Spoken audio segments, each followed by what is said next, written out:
जय जगन्नाथ बंधुगण आपण मानक स्वागत मोर ही चैनल को। बंधुगण 2 फेब्रुआरी 2025 रविवार दिन पालित हेब बसंत पंचमी अर्थात सरस्वती पूजा। एही दिन किछि दुर्लभ एवं शुभ संयोग गुड़िक बनुअछि। एही दिन सही जुग गुड़िक मध्यरु महालक्ष्मी जुग, सिद्धि जुग, अमृत सिद्धि जुग, सर्वार्थ सिद्धि जुग इत्यादि एही सबु जुग गुड़िक बनुअछि। एहा सहित एही दिन आमर 12 गोटी राशि मानक मध्यरु एपरि किछि राशि अछंती जो मानकर भाग्य एही दिन बदलिबा पई जाउअछि। तो सेही 12 गोटी राशि मानक मध्यरु 6 गोटी राशिर व्यक्ति विशेष माने एही सरस्वती पूजा ठारू हेबा पई जाउछंती कोटिपति। तो बंधुगण जानी रखंतु जे एही बसंत पंचमी दिन बनुथिबा दिव्य एवं दुर्लभ महासंयोगर कारणरू एही 6 गोटी राशिर व्यक्ति विशेष मानकर भाग्य उदय हेबा पई जाउअछि। स्वयं धनर देवी माता लक्ष्मी बसंत पंचमी दिन अर्थात सरस्वती पूजा दिन एही व्यक्ति विशेष मानकर घर को आगमन करिवे एवं एहा सहित एमानक जीवन रे आसीबाकू जाउअछि अनेक परिमाणर खुशी। एही 6 गोटी राशि हेबा पई जाउछंती धनवान। एही 6 गोटी राशिर व्यक्ति विशेष मानकर जीवन बदलिबा पई जाउअछि एही बसंत पंचमी ठारू। तेबे बंधुगण आसंतु जानिबा जे केउ केउ राशि गुड़िक एही बसंत पंचमी ठारू मालामाल हेबा पई जाउछंती। केउ मानकर भाग्य बा केउ भाग्यशाली राशि मानकर भाग्य एही बसंत पंचमी ठारू परिवर्तन हेबा पई जाउअछि। तेबे आपण माने सेही 6 गोटी भाग्यशाली राशि मानक संपर्क रे जानिबा पई एवं सेही 6 गोटी भाग्यशाली राशि मानक मध्यरु आपणक राशि अछि कि नाही ताहा संपर्क रे आपण जानिबा पई आमर एही भिडियोटी को शेष पर्यंत निश्चय रूप से आपण देखंतु। एवं मोर एही चैनल रे जदि आपण प्रथम थर पई आसीछंती प्रथम थर पई वीडियो देखुछंती ताहले आपण मोर एही चैनल टी को सब्सक्राइब करी वीडियोटी को गोटे लाइक करि दियंतु। एवं जदि आपण माता सरस्वती एवं माता लक्ष्मी को सच्चा हृदय भक्ति करुथांती विश्वास करुथांती ताहले तळे आसुथुबा कमेंट बॉक्स रे जय माता लक्ष्मी जय माता सरस्वती निश्चय रूप से आपण लिखि दियंतु। एवं मोर एही वीडियोटी को गोटे लाइक आपण निश्चय रूप से करि दियंतु। बंधुगण आपण माने यह जानती जे प्रत्येक वर्ष माघ मास शुक्ल पक्ष पंचमी तिथि रे बसंत पंचमी रो एही महाप्रभु पर्व को पालन करा जाई थाए। एवं आमर हिंदू पंजिका अनुसार एही चलित वर्ष 2025 रे 2 फेब्रुआरी रविवार दिन आमर बसंत पंचमी अर्थात सरस्वती पूजा पड़ुअछि। आमर एही बसंत पंचमी दिन अनेक प्रकार शुभ मुहूर्त गुड़िक मध्य रहिअछि। एहा सहित अनेक प्रकार शुभ संयोग गुड़िकर निर्माण मध्य एही बसंत पंचमी दिन हेउअछि। एही दिन रे माता सरस्वती कृपा समस्त भक्तगण मानक उपरे रही थाए। कला संगीत शिक्षा क्षेत्र रे माता सरस्वती आमको ज्ञान प्रदान करिथांती। एही वर्ष विद्यार देवी माता सरस्वती सहित धनर देवी माता लक्ष्मी मध्य आपणक उपरे अपार कृपा वर्षा करिवे। तो बंधुगण सेही 6 गोटी राशि मानक संपर्क रे आपण सर्वप्रथमे जानिबा पूर्वरु सर्वप्रथमे आपण माने किछि उपाय जानि रखंतु जहा द्वारा एही बसंत पंचमी दिन बा सरस्वती पूजा दिन 2 फेब्रुआरी रविवार दिन सेही उपाय गुड़िक करी आपण माता सरस्वती को प्रसन्न कराई पारिबे। तो बंधुगण एही दिन आपण विधि विधानर सहित माता सरस्वती पूजा आराधना करंतु। एहा सहित माता लक्ष्मी मध्य संपूर्ण विधि विधानर सहित आपण पूजा आराधना करंतु। काहेकि ना एही बसंत पंचमी दिन को मध्य श्री पंचमी बोली कहा जाई थाए। एवं एही बसंत पंचमी दिन आपण माता लक्ष्मी एवं माता सरस्वती को आपण बेसन रे प्रस्तुत लड्डू भोग स्वरूप आपण अर्पण करंतु। एहा व्यतीत आपण खीरी खेचुड़ी इत्यादि आपण भोग लगाई पारिबे। तो बंधुगण एबे आसंतु जानिबा जे माता सरस्वती एवं माता लक्ष्मी केउ राशिर व्यक्ति विशेष मानक उपरे निजर आशीर्वाद एवं कृपा दृष्टि वर्षा करिवे केउ राशिर व्यक्ति विशेष मानक उपरे निजर आशीर्वाद एवं कृपा दृष्टि रखिवे ताहा संपर्क रे एही वीडियो रे जानिबा। तो बंधुगण एही बसंत पंचमी दिन अर्थात श्री पंचमी दिन सर्वार्थ सिद्धि जुग एवं अमृत सिद्धि जुग पड़ुअछि एवं महालक्ष्मी जुग मध्य पड़ुअछि। तो एही कारणरू आपर 12 गोटी राशि मानक मध्यरु 6 गोटी राशि हेबा पई जाउछंती भाग्यशाली। एहा सहित जदि ଆପଣଙ୍କର ଏବେ କିଛି ପୁଣ୍ୟ କାର୍ଯ୍ୟ କରିବାର ଅଛି, କିଛି ଶୁଭ ଏବଂ ମାଙ୍ଗଳିକ କାର୍ଯ୍ୟଗୁଡ଼ିକ କରିବାର ଅଛି, ଯେପରିକି ବିବାହ, ବ୍ରତଘର, ଘର ପୂଜା, ଗୃହ ପ୍ରବେଶ, ଗୃହର ସ୍ଥାପନା, ନୂତନ ଗାଡ଼ି କିଣିବା, ପିଲାଙ୍କମାନଙ୍କ ପାଇଁ କିଛି ବି କାର୍ଯ୍ୟ କରିବା। ତ ଯେପରିକି କିଛି ବି ମଙ୍ଗଳିକ କାର୍ଯ୍ୟଗୁଡ଼ିକ ରହିଛି, ତ ଆପଣ ଚାହିଁଲେ ଏହି ଦିନ କରିପାରିବେ, କାହିଁକିନା ଏହି ଦିନଟି ହିଁ ସମ୍ପୂର୍ଣ୍ଣ ଶୁଭ ହୋଇଥାଏ ଏବଂ ଏହି ଦିନ କାର୍ଯ୍ୟ କରିବାର ବା ଶୁଭ କାର୍ଯ୍ୟଗୁଡ଼ିକ କରିବାର, ମାଙ୍ଗଳିକ କାର୍ଯ୍ୟଗୁଡ଼ିକ କରିବାର କୌଣସି ବାଧାବିଘ୍ନ ଆସିନଥାଏ। ଏହା ସହିତ ଏହି ଦିନରେ ଶୁଭ ଏବଂ ମାଙ୍ଗଳିକ କାର୍ଯ୍ୟଗୁଡ଼ିକ କରିବା ପାଇଁ କୌଣସି ପ୍ରକାରର ପଞ୍ଜିକା ବା ଶୁଭ ଟାଇମ୍, ଶୁଭ ତିଥି, ନକ୍ଷତ୍ର ଏହିସବୁ କିଛି ଦେଖିବା ପାଇଁ ଆମକୁ ପଡ଼ିନଥାଏ। ତ ବନ୍ଧୁଗଣ, ଏବେ ଆସନ୍ତୁ ଜାଣିବା ସେହି ପ୍ରଥମ ଭାଗ୍ୟଶାଳୀ ରାଶିଙ୍କ ସମ୍ପର୍କରେ। ତ ବନ୍ଧୁଗଣ, ପ୍ରଥମ ଭାଗ୍ୟଶାଳୀ ରାଶିଟି ହେଉଛି ସିଂହ ରାଶି। ସିଂହ ରାଶିର ବ୍ୟକ୍ତିବିଶେଷମାନଙ୍କ ଉପରେ ଧନର ଦେବୀ ମାତା ଲକ୍ଷ୍ମୀ ଅପାର କୃପା ବର୍ଷା କରିବା ପାଇଁ ଯାଉଛନ୍ତି। ଏହା ସହିତ ସିଂହ ରାଶିର ବ୍ୟକ୍ତିବିଶେଷମାନଙ୍କ ପାଇଁ ଏହି ସମୟଟି ଅତ୍ୟନ୍ତ ଶୁଭପ୍ରଦ ହେବ। ଏହା ସହିତ ଆପଣମାନଙ୍କୁ ବସନ୍ତ ପଞ୍ଚମୀ ଦିନ, ତାହା ଛୋଟ ଧନ ହେଉ କିମ୍ବା ବଡ଼ ଧନ ପ୍ରାପ୍ତି ହେବାର, କୌଣସି ଅର୍ଥ ପ୍ରାପ୍ତି ହେବାର ଯୁଗ ମଧ୍ୟ ବନୁଅଛି। ଏହା ଛଡ଼ା ଯଦି ଆପଣ ଦମ୍ପତି ଅଟନ୍ତି, ତାହେଲେ ଏହି ଦିନଠାରୁ ଆପଣଙ୍କର ଦାମ୍ପତ୍ୟ ଜୀବନ ସୁଖମୟ ହେବ। ଯାହା ବି କିଛି ଆପଣଙ୍କର ଦାମ୍ପତ୍ୟ ଜୀବନ ମଧ୍ୟରେ କଳି ଝଗଡ଼ା ରହିଥିଲା, କିଛି ବି ବାଦ ବିବାଦ ଆପଣଙ୍କ ମଧ୍ୟରେ ରହିଥିଲା, ତାହା ସବୁକିଛି ଆପଣଙ୍କର ଠିକ୍ ହୋଇଯିବ। ସମସ୍ତ କ୍ଷେତ୍ରରେ ଆପଣ ଏହି ଦିନଠାରୁ ଉନ୍ନତି କରିବା ପାଇଁ ଲାଗିବେ, କାହିଁକିନା ଏହି ଦିନଠାରୁ ଆପଣମାନଙ୍କ ଉପରେ ମାତା ଲକ୍ଷ୍ମୀଙ୍କ ସହିତ ମାତା ସରସ୍ୱତୀଙ୍କର କୃପାଦୃଷ୍ଟି ଏବଂ ଆଶୀର୍ବାଦ ମଧ୍ୟ ରହିବା ପାଇଁ ଯାଉଅଛି। ଆପଣଙ୍କ କୁଣ୍ଡଳୀରେ ମଧ୍ୟ ଆକସ୍ମିକ ଭାବରେ ଧନ ଲାଭର ଯୁଗ ରହିଅଛି। ଏହି ଦିନରେ ଆପଣଙ୍କୁ କିଛି ଶୁଭ ଖବର ଗୁଡ଼ିକ ମଧ୍ୟ ପ୍ରାପ୍ତି ହୋଇପାରେ। ସିଂହ ରାଶିର ବ୍ୟକ୍ତିବିଶେଷମାନେ ଏହି ବସନ୍ତ ପଞ୍ଚମୀ ଦିନ କୌଣସି ଜମି, କୌଣସି ସମ୍ପତ୍ତି, କୌଣସି ଗାଡ଼ି, ନୂଆ ଗାଡ଼ି କିଣିପାରନ୍ତି। ଏହାଛଡ଼ା ଆପଣଙ୍କୁ ସମସ୍ତ ସ୍ଥାନରୁ, ସବୁଆଡ଼ୁ ଆପଣଙ୍କୁ ଖୁସିର ଖବର ମିଳିପାରେ, ଯାହାଦ୍ୱାରା ଆପଣଙ୍କର ମନ ମଧ୍ୟ ପ୍ରଫୁଲ୍ଲିତ ରହିବ। ଏହାଛଡ଼ା ସିଂହ ରାଶିର ଯେଉଁମାନେ ଷ୍ଟୁଡେଣ୍ଟ ଅଛନ୍ତି, ଯେଉଁମାନେ ଶିକ୍ଷାର୍ଥୀ ଅଛନ୍ତି, ଛାତ୍ରଛାତ୍ରୀମାନଙ୍କ ପାଇଁ ସେମାନଙ୍କର ପାଠପଢ଼ାରେ ବହୁତ ଉନ୍ନତି ହେବା ପାଇଁ ଯାଉଛି, ଯାହାଫଳରେ କି ମାତା ସରସ୍ୱତୀଙ୍କର ଆଶୀର୍ବାଦ ଆପଣମାନଙ୍କ ଉପରେ ରହିବା ପାଇଁ ଯାଉଅଛି। ତେବେ ବନ୍ଧୁଗଣ, ଯଦି ଆପଣଙ୍କର ଏହି ସିଂହ ରାଶିଟି ହୋଇଥାଏ, ତାହେଲେ ଆପଣ ତଳେ ଆସୁଥିବା କମେଣ୍ଟ ବକ୍ସରେ ଜୟ ମାତା ଲକ୍ଷ୍ମୀ ନିଶ୍ଚୟ ରୂପରେ ଲେଖନ୍ତୁ ଏବଂ ଭିଡ଼ିଓଟିକୁ ଗୋଟିଏ ଲାଇକ୍ ନିଶ୍ଚୟ ରୂପରେ କରିଦିଅନ୍ତୁ। ତ ଏବେ ଆସନ୍ତୁ ଜାଣିବା ଦ୍ୱିତୀୟ ଭାଗ୍ୟଶାଳୀ ରାଶି ସମ୍ପର୍କରେ।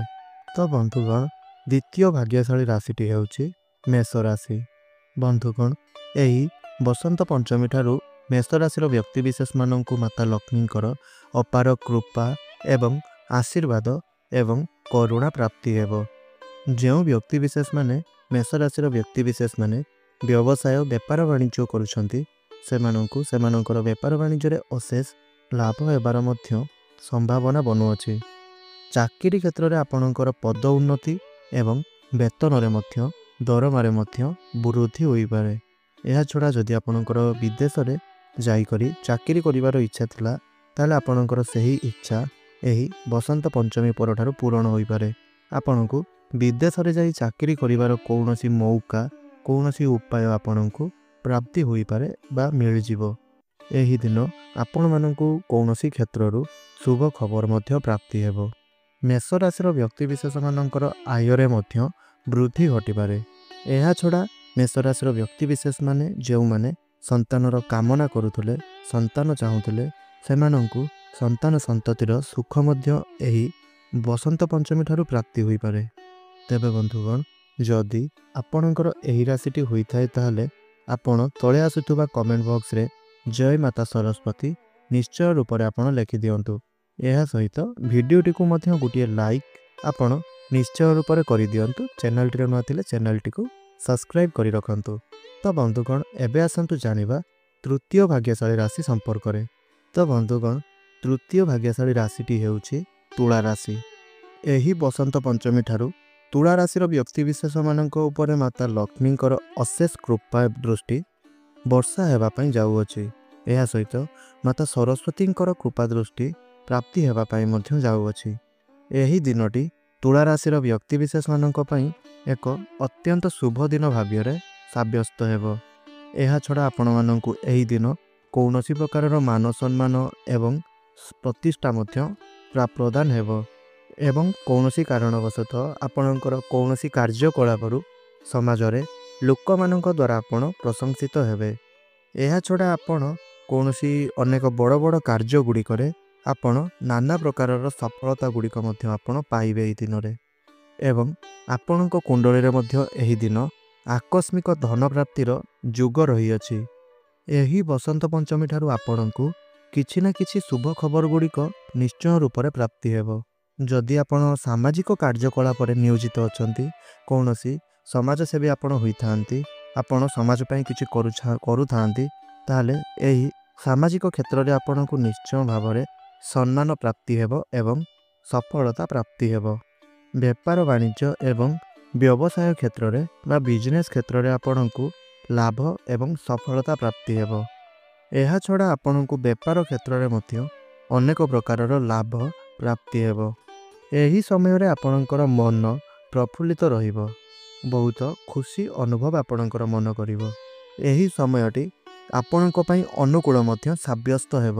ଏହି ସମୟରେ ଯଦି ଆପଣ ସନ୍ତାନ ପ୍ରାପ୍ତିର କାମନା ରଖିଥିଲେ, ଆପଣ ସନ୍ତାନ ସନ୍ତତି ଚାହୁଁଥିଲେ, ତାହେଲେ ଏହି ସମୟର ଅବଧି ମଧ୍ୟରେ ଆପଣଙ୍କୁ ସନ୍ତାନ ପ୍ରାପ୍ତି ହେବାର ମଧ୍ୟ ସୁବର୍ଣ୍ଣ ସୁଯୋଗ ପ୍ରାପ୍ତି ହେବ। ଏହାଛଡ଼ା କୌଣସି କ୍ଷେତ୍ରରୁ ଆପଣ କିଛି ବିଶେଷ ରୂପରେ ଏକ ବଡ଼ ଖୁସିର ଖବର ଆପଣ ପ୍ରାପ୍ତ କରିବେ। ଏହାଛଡ଼ା ଏହି ସମୟରେ ଆପଣ ଗାଡ଼ି କିମ୍ବା ଘର ମଧ୍ୟ ଆପଣ କିଣିପାରନ୍ତି। ତ ବନ୍ଧୁଗଣ, ଯଦି ଆପଣମାନଙ୍କର ଏହି ତୁଳା ରାଶିଟି ହୋଇଥାଏ, ତାହେଲେ ଆପଣମାନେ ଆମର ଏହି ଭିଡ଼ିଓଟିକୁ ଗୋଟିଏ ଲାଇକ୍ କରନ୍ତୁ ଏବଂ ତଳେ ଆସୁଥିବା କମେଣ୍ଟ ବକ୍ସରେ ଜୟ ମାତା ଲକ୍ଷ୍ମୀ ନିଶ୍ଚୟ ରୂପରେ ଆପଣ ଲେଖିଦିଅନ୍ତୁ। ଏହା ସହିତ ଯଦି ଚ୍ୟାନେଲଟିରେ ନୂଆ ଅଛନ୍ତି, ତାହେଲେ ଚ୍ୟାନେଲଟିକୁ ମଧ୍ୟ ସବସ୍କ୍ରାଇବ୍ କରିନିଅନ୍ତୁ। ତ ଏବେ ଆସନ୍ତୁ ଜାଣିବା ଚତୁର୍ଥ ଭାଗ୍ୟଶାଳୀ ରାଶିଙ୍କ ସମ୍ପର୍କରେ। ତ ବନ୍ଧୁଗଣ, ଚତୁର୍ଥ ଭାଗ୍ୟଶାଳୀ ରାଶିଟି ହେଉଛି କୁମ୍ଭ ରାଶି। ତ ବନ୍ଧୁଗଣ, କୁମ୍ଭ ରାଶିର ବ୍ୟକ୍ତିବିଶେଷମାନଙ୍କ ଉପରେ ମାତା ଲକ୍ଷ୍ମୀଙ୍କର ମଧ୍ୟ ବିଶେଷ କୃପା ପ୍ରାପ୍ତି ହେବା ପାଇଁ ଯାଉଅଛି। ଏହି ଦିନରେ ମଧ୍ୟ ଆପଣମାନଙ୍କୁ କିଛିଟା ଶୁଭ ଖବର ଶୁଣିବା ପାଇଁ ମିଳିବ। ଆପଣମାନଙ୍କର ଅଟକି ରହିଥିବା କାର୍ଯ୍ୟଗୁଡ଼ିକରେ ଆପଣ ଏହି ସମୟରେ ସଫଳତା ଲାଭ କରିବେ। ଏହାଛଡ଼ା ଆପଣଙ୍କୁ ଆପଣଙ୍କର ପରିଶ୍ରମର ଫଳ ଏହି ସମୟର ଅବଧି ମଧ୍ୟରେ ନିଶ୍ଚିନ୍ତ ରୂପରେ ଆପଣଙ୍କୁ ପ୍ରାପ୍ତି ହେବ। ଆପଣମାନଙ୍କର ଆର୍ଥିକ ପରିସ୍ଥିତିରେ ମଧ୍ୟ ଏହି ସମୟରେ ସୁଧାର ଆସିଯିବ। ଆପଣଙ୍କର ବନ୍ଧୁବାନ୍ଧବମାନଙ୍କ ସହିତ ସମ୍ପର୍କରେ ମଧ୍ୟ ସୁମଧୁରତା ଆସିବ। ଆପଣଙ୍କର ପରିବାରରେ ଏହି ସମୟରେ ଖୁସିର ଲହରୀ ଖେଳି ଉଠିବ। ଆପଣଙ୍କୁ ଆପଣଙ୍କର ଜୀବନସାଥୀଙ୍କର ସମ୍ପୂର୍ଣ୍ଣ ସହଯୋଗ ପ୍ରାପ୍ତ କରିବେ। ଆପଣଙ୍କର ଯେକୌଣସି ବି କାର୍ଯ୍ୟଗୁଡ଼ିକ ରହିଥିଲା, ସେହିସବୁ କାର୍ଯ୍ୟଗୁଡ଼ିକ, ଯେଉଁ କାର୍ଯ୍ୟରେ ଆପଣଙ୍କୁ ନାନା ପ୍ରକାରର ବାଧା ସବୁ ସୃଷ୍ଟି ହେଉଥିଲା, ଆପଣ ନାନା ପ୍ରକାରର ବାଧାବିଘ୍ନ ସବୁ ହେଉଥିଲେ, ସେହି କାର୍ଯ୍ୟରେ ଆପଣଙ୍କୁ ସଫଳତା ସବୁ ପ୍ରାପ୍ତି ହେବ। କାହାକୁ ବକେୟା ଦେଇଥିବା ଟଙ୍କା ଗୁଡ଼ିକ ଆପଣ ଯାହା ପାଇପାରୁନଥିଲେ, ସେ ଆପଣଙ୍କୁ ଦେବାରେ ବିଳମ୍ବ କରୁଥିଲେ, ଆପଣ ଏହି ଦିନ ପରଠାରୁ ଆପଣଙ୍କର ସେହି ବକେୟା ଅର୍ଥ ବା କରଜ ଦେଇଥିବା ଅର୍ଥ ଗୁଡ଼ିକ ଆପଣ ପାଇପାରନ୍ତି। ଏହି ବସନ୍ତ ପଞ୍ଚମୀର ଦିନ ଆପଣଙ୍କ ପାଇଁ ଶୁଭ ପ୍ରମାଣ ହେବ। ତ ବନ୍ଧୁଗଣ, ଯଦି ଆପଣଙ୍କର ଏହି କୁମ୍ଭ ରାଶିଟି ହୋଇଥାଏ, ତାହେଲେ ଆପଣ ନିଶ୍ଚୟ ରୂପରେ ଆମର ଏହି ଭିଡ଼ିଓଟିକୁ ଗୋଟିଏ ଲାଇକ୍ କରନ୍ତୁ ଏବଂ ତଳେ ଆସୁଥିବା କମେଣ୍ଟ ବକ୍ସରେ ଜୟ ମାତା ଲକ୍ଷ୍ମୀ, ଜୟ ମାତା ସରସ୍ୱତୀ ନିଶ୍ଚୟ ରୂପରେ ଲେଖିଦିଅନ୍ତୁ। ଚ୍ୟାନେଲଟିରେ ନଥିଲେ ଚ୍ୟାନେଲଟିକୁ ସବସ୍କ୍ରାଇବ୍ କରି ରଖନ୍ତୁ। ତ ବନ୍ଧୁଗଣ, ଏବେ ଆସନ୍ତୁ ଜାଣିବା ପରବର୍ତ୍ତୀ ଭାଗ୍ୟଶାଳୀ ରାଶିଙ୍କ ସମ୍ପର୍କରେ। ତ ପରବର୍ତ୍ତୀ ବା ପଞ୍ଚମ ଭାଗ୍ୟଶାଳୀ ରାଶିଟି ହେଉଛି କନ୍ୟା ରାଶି। କନ୍ୟା ରାଶିର ବ୍ୟକ୍ତିବିଶେଷମାନଙ୍କ ପାଇଁ କି ଏହି ବସନ୍ତ ପଞ୍ଚମୀ ପରଠାରୁ ଅତ୍ୟନ୍ତ ଶୁଭର ସମୟ ଆରମ୍ଭ ହେବା ପାଇଁ ଯାଉଅଛି। ଏହି ବସନ୍ତ ପଞ୍ଚମୀ ଠାରୁ ଆପଣଙ୍କୁ ଆପଣଙ୍କର ଭାଗ୍ୟର ସାଥ ପ୍ରାପ୍ତି ହେବ। ଯେଉଁମାନେ ପରିଶ୍ରମୀ ବ୍ୟକ୍ତିବିଶେଷ ଅଟନ୍ତି, ସେମାନେ ଅପାର ସଫଳତା ଏହି ସମୟରେ ପ୍ରାପ୍ତ କରିବେ। ପୁରା ପରିବାରରେ ଆପଣଙ୍କର ଏହି ଦିନ କୌଣସି ପ୍ରକାରର ଶୁଭ ଏବଂ ମାଙ୍ଗଳିକ କାର୍ଯ୍ୟଗୁଡ଼ିକ ଆୟୋଜନ ମଧ୍ୟ ହୋଇପାରେ। ଆପଣଙ୍କର ଜବ୍ କ୍ଷେତ୍ରରେ, ଚାକିରି କ୍ଷେତ୍ରରେ ପଦ ଉନ୍ନତି ହୋଇପାରେ। ନଚେତ୍ ଆପଣଙ୍କର ଏହି ସମୟରେ ଦରମାରେ ବୃଦ୍ଧି ହେବାର ମଧ୍ୟ ସମ୍ଭାବନା ବନୁଅଛି। ଯଦି ଆପଣ ଆପଣଙ୍କର ଟଙ୍କାକୁ ଇନଭେଷ୍ଟ କରିବା ପାଇଁ ଚାହୁଁଛନ୍ତି, ତାହେଲେ ଆପଣ ଜମି କିମ୍ବା ଘର ଉପରେ ଆପଣ ଇନଭେଷ୍ଟ କରିବା ଉଚିତ। ଏହି ସମୟର ଅବଧି ମଧ୍ୟରେ ଆପଣ ଅନେକ ଗୁରୁତ୍ୱପୂର୍ଣ୍ଣ ନିଷ୍ପତ୍ତି ଗୁଡ଼ିକ ମଧ୍ୟ ନେବେ। ଗୃହ କିଣିବାର ଏହି ସମୟରେ ମଧ୍ୟ ଯୁଗ ସୃଷ୍ଟି ହେଉଅଛି। ବିବାହ ଆପଣଙ୍କର ହେବାର ମଧ୍ୟ ଏହି ସମୟରେ ଯୁଗ ବନୁଅଛି। ଘର ଏବଂ ପରିବାରରେ ଆପଣଙ୍କର କୌଣସି ପ୍ରକାରର ମଙ୍ଗଳମୟ ବାତାବରଣ ରହିବ, ସକାରାତ୍ମକ ବାତାବରଣ ରହିବ। ଦାମ୍ପତ୍ୟ ଜୀବନ ଏହି ସମୟରେ ସୁଖମୟ ସାବ୍ୟସ୍ତ ହେବ। ସନ୍ତାନଙ୍କ ସୁଖ ମଧ୍ୟ ଏହି ସମୟରେ ଆପଣଙ୍କୁ ପ୍ରାପ୍ତି ହୋଇପାରେ। ତ ବନ୍ଧୁଗଣ, ଏହା ତ ଗଲା କନ୍ୟା ରାଶିର ବ୍ୟକ୍ତିବିଶେଷମାନଙ୍କ ସମ୍ପର୍କରେ। ଯଦି ଆପଣଙ୍କର ଏହି କନ୍ୟା ରାଶିଟି ହୋଇଥାଏ ତାହେଲେ ଆପଣ ଆମର ଏହି ଭିଡ଼ିଓଟିକୁ ଗୋଟିଏ ଲାଇକ୍ କରନ୍ତୁ। ତଳେ ଆସୁଥିବା କମେଣ୍ଟ ବକ୍ସରେ ଜୟ ମାତା ସରସ୍ୱତୀ ନିଶ୍ଚୟ ରୂପରେ ଲେଖିଦିଅନ୍ତୁ ଏବଂ ଚ୍ୟାନେଲଟିରେ ନୂଆ ଥିଲେ ଚ୍ୟାନେଲଟିକୁ ସବସ୍କ୍ରାଇବ୍ କରି ରଖନ୍ତୁ। ତ ଏବେ ଆସନ୍ତୁ ଜାଣିବା ଶେଷ ରାଶି ଅର୍ଥାତ୍ ଷଷ୍ଠ ଭାଗ୍ୟଶାଳୀ ରାଶିଙ୍କ ସମ୍ପର୍କରେ। ତ ବନ୍ଧୁଗଣ, ଶେଷ ବା ଷଷ୍ଠ ଭାଗ୍ୟଶାଳୀ ରାଶିଟି ହେଉଛି ମକର ରାଶି। ଏହି ବସନ୍ତ ପଞ୍ଚମୀ ଠାରୁ ମକର ରାଶିର ବ୍ୟକ୍ତିବିଶେଷମାନଙ୍କୁ ଅପାର ଧନ ସମ୍ପତ୍ତିର ପ୍ରାପ୍ତି ହେବା ପାଇଁ ଯାଉଅଛି। ଯେଉଁମାନଙ୍କର କାର୍ଯ୍ୟରେ ଅର୍ଥାତ୍ ମକର ରାଶିର ବ୍ୟକ୍ତିବିଶେଷମାନଙ୍କର କାର୍ଯ୍ୟରେ ଯେଉଁ ସବୁ ବାଧା ଆସୁଥିଲା ସେହି ବାଧାର ବୋଝ ଗୁଡ଼ିକ ଆପଣଙ୍କର ମୁଣ୍ଡରୁ ଓହ୍ଲାଇଯିବ ଏବଂ ସେହି ବାଧାବିଘ୍ନ ଗୁଡ଼ିକ ଆପଣଙ୍କର ସୁରୁଖୁରୁରେ ସମାପ୍ତ ହୋଇଯିବ। ଆପଣଙ୍କର କାର୍ଯ୍ୟରେ ଆପଣଙ୍କୁ ସଫଳତା ପ୍ରାପ୍ତି ହେବ। ଆପଣ ଏହି ସମୟରେ ଶନିଦେବ ଏବଂ ପ୍ରଭୁ ଶ୍ରୀ ହନୁମାନଙ୍କର ପୂଜା ଆରାଧନା ନିଷ୍ଠାର ସହିତ କରନ୍ତୁ। ଏହି ସମୟ ମଧ୍ୟରେ ଆପଣଙ୍କ ଜାତକରେ ବିଦେଶ ଗମନର ଯୁଗ ବନୁଅଛି। ଏହି ବସନ୍ତ ପଞ୍ଚମୀ ଠାରୁ ମକର ରାଶିର ବ୍ୟକ୍ତିବିଶେଷମାନଙ୍କ ଉପରେ ଶନିଦେବଙ୍କର କୂପଦୃଷ୍ଟି ସମାପ୍ତ ହେବ। ଆପଣମାନଙ୍କ କାର୍ଯ୍ୟରେ ଆସୁଥିବା ସମସ୍ତ ପ୍ରକାରର ବାଧାବିଘ୍ନ ଗୁଡ଼ିକ ଦୂର ହେବ। କାର୍ଯ୍ୟକ୍ଷେତ୍ରରେ ଏବଂ ସମାଜରେ ଆପଣ ମାନ ସମ୍ମାନ ପାଇବେ। ଆପଣଙ୍କର ଭାଗ୍ୟ ଆପଣଙ୍କର ହିତରେ ହିଁ ଯିବ। ତ ବନ୍ଧୁଗଣ, ଯଦି ଆପଣଙ୍କର ଏହି ମକର ରାଶିଟି ହୋଇଥାଏ ତାହେଲେ ଆପଣ ଆମର ତଳେ ଆସୁଥିବା କମେଣ୍ଟ ବକ୍ସରେ ଭକ୍ତି ଏବଂ ଶ୍ରଦ୍ଧାର ହୃଦୟରେ ଜୟ ମାତା ସରସ୍ୱତୀ, ଜୟ ମାତା ଲକ୍ଷ୍ମୀ ନିଶ୍ଚୟ ରୂପରେ ଲେଖନ୍ତୁ। ଆଉ ଭିଡ଼ିଓଟିକୁ ଗୋଟିଏ ଲାଇକ୍ ନିଶ୍ଚୟ ରୂପରେ କରିନିଅନ୍ତୁ ଏବଂ ଚ୍ୟାନେଲଟିରେ ନୂଆ ଥିଲେ ଚ୍ୟାନେଲଟିକୁ ସବସ୍କ୍ରାଇବ୍ କରିନିଅନ୍ତୁ। ତ ଆଶା କରୁଛି ଆପଣମାନଙ୍କୁ ଆମର ଏହି ଭିଡ଼ିଓଟି ନିଶ୍ଚୟ ରୂପରେ ଭଲ ଲାଗିଥିବ ଏବଂ ଏହି ଯେଉଁ 6ଗୋଟି ଭାଗ୍ୟଶାଳୀ ରାଶି, ଏହା ହିଁ ସେହି ଭାଗ୍ୟଶାଳୀ ରାଶିମାନେ ଥିଲେ ଯେଉଁମାନଙ୍କର ଭାଗ୍ୟ ଏହି ବସନ୍ତ ପଞ୍ଚମୀ ଠାରୁ ପରିବର୍ତ୍ତନ ହେବା ପାଇଁ ଯାଉଅଛି। ତ ବନ୍ଧୁଗଣ, ଯଦି ଆପଣମାନଙ୍କର ଏହି 6ଗୋଟି ରାଶି ମଧ୍ୟରୁ କୌଣସି ଗୋଟିଏ ବି ରାଶି ହୋଇଥାଏ ତାହେଲେ ନିଶ୍ଚୟ ରୂପରେ ଆପଣ ଆମର ଏହି ଚ୍ୟାନେଲଟିକୁ ସବସ୍କ୍ରାଇବ୍ କରି ରଖନ୍ତୁ, ଭିଡ଼ିଓଟିକୁ ସେୟାର କରନ୍ତୁ ଏବଂ ତଳେ ଆସୁଥିବା କମେଣ୍ଟ ବକ୍ସରେ ଜୟ ମାତା ଲକ୍ଷ୍ମୀ, ଜୟ ମାତା ସରସ୍ୱତୀ ନିଶ୍ଚୟ ରୂପରେ ଲେଖି ଭିଡ଼ିଓଟିକୁ ଗୋଟିଏ ଲାଇକ୍ କରି ରଖନ୍ତୁ। ତ ବନ୍ଧୁଗଣ, ଆଜିର ଏହି ଭିଡ଼ିଓଟିକୁ ମୁଁ ଏଇଠି ରଖିଦେଉଛି। ପୁଣି କଥା ହେବା ଆଉ ଏକ ନୂତନ ଭିଡ଼ିଓ ମାଧ୍ୟମରେ। ଆପଣଙ୍କର ଦିନଟି ଶୁଭମୟ ମଙ୍ଗଳମୟ ହେଉ, ଏହା ହିଁ ମୋର ପ୍ରଭୁ ଈଶ୍ୱରଙ୍କ ନିକଟରେ ପ୍ରାର୍ଥନା ରହୁଛି। ଧନ୍ୟବାଦ। ଜୟ ଜଗନ୍ନାଥ।